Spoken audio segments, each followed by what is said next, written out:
અને હવે અન્ય સમાચારની વાત કરીએ। સ્થાનિક સ્વરાજની સંસ્થાઓમાં બેઠકોમાં ફેરફાર। 27% ઓબીસી અનામત મુજબ બેઠકોમાં ફેરફાર। તો જિલ્લા પંચાયતની બેઠકના ફેરફાર જાહેર કરવામાં આવ્યા છે। 11 જિલ્લા પંચાયત તાલુકા પંચાયતમાં બેઠકોમાં ફેરફાર થયા છે। અમરેલી, આણંદ, ભાવનગરમાં બેઠકમાં ફેરફાર થયા છે। તો આ સાથે દ્વારકા, ગીર સોમનાથ, મોરબીમાં પણ બેઠકોમાં ફેરફાર થયો છે। પંચમહાલ, પોરબંદર, સાબરકાંઠામાં પણ બેઠકોમાં ફેરફાર કરાયો, જ્યારે સુરેન્દ્રનગર, વલસાડ જિલ્લામાં પણ બેઠકમાં ફેરફાર કરવામાં આવ્યા છે। વધુ અપડેટ સાથે સંવાદદાતા હિરેન અમારી સાથે જોડાઈ ગયા છે। હિરેન, સ્થાનિક સ્વરાજની સંસ્થાઓમાં ફેરફાર કરાયા।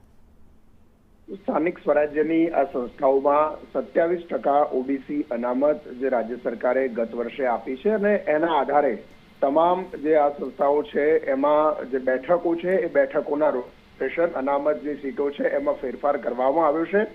ક્રમશઃ એક બાદ એક સંસ્થાઓમાં ફેરફાર થઈ રહ્યા છે। એમાં 11 જિલ્લા પંચાયતો છે એના જે રોટેશન છે તે જાહેર કરવામાં આવ્યા છે। અમરેલી, આણંદ, ભાવનગર, દ્વારકા, પોરબંદર, વલસાડ, સુરેન્દ્રનગર, ગીર સોમનાથ, સાબરકાંઠા આ જિલ્લા પંચાયતોમાં 27% ઓબીસી અનામત સાથે બેઠકોમાં રોટેશન અને ફેરફાર જાહેર કરવામાં આવ્યા છે।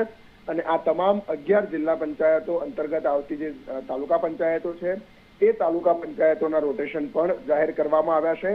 સંભવતઃ ડિસેમ્બર મહિનામાં અથવા તો જાન્યુઆરી 2026માં જે સ્થાનિક સ્વરાજ્યની ચૂંટણીઓ યોજાવાની છે તે પહેલા મોટાભાગની તમામ આ લોકલ બોડીઝની અંદર 27% ઓબીસી અનામત સાથેની બેઠકોમાં ફેરફાર કરાશે।